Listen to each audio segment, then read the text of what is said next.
gars.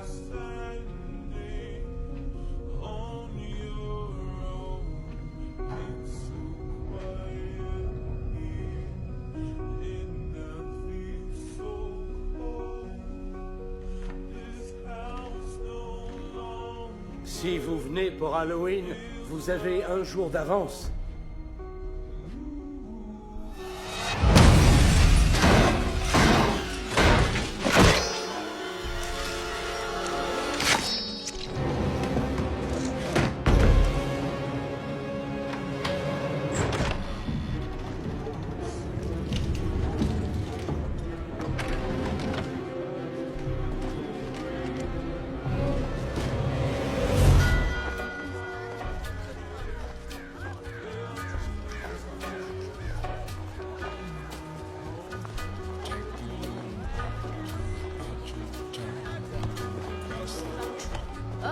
Bande de nazes, écoutez.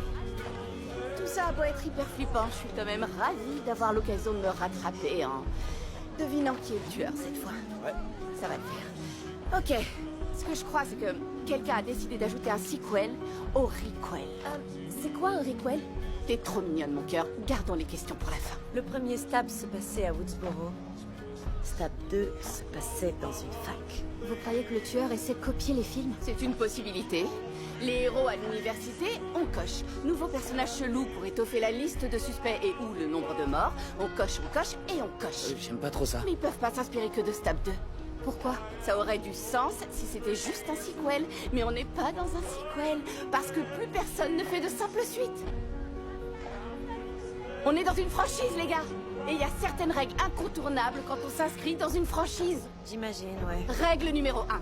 Tout est plus gros que dans le dernier opus. Plus gros budget, plus gros casting, plus de cadavres. Poursuites plus longues, fusillades, décapitation. Il faut faire plus fort qu'avant pour que le public en redemande. Décapitation. Décapitation.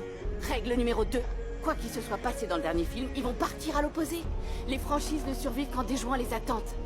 Si les tueurs du dernier film étaient des geeks cinéphiles frustrés qui passaient plus de temps sur les forums que dans la vraie vie, vous pouvez parier que cette fois, ce sera tout l'inverse. Et règle numéro 3. Personne n'est à l'abri. Les personnages des premiers films, ça dégage, ça se dézingue en moins de 2. La plupart du temps, on les rappelle juste pour se faire zigouiller. C'est pour le quart d'heure nostalgie. Autant vous dire que ça sent pas bon pour Gail et Kirby.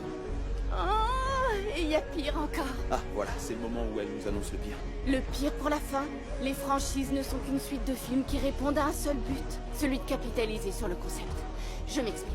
Les personnages principaux sont aussi complètement superflus maintenant. Laurie Strode, Nancy Thompson, Ellen Ripley, Sally Hardesty, Jigsaw,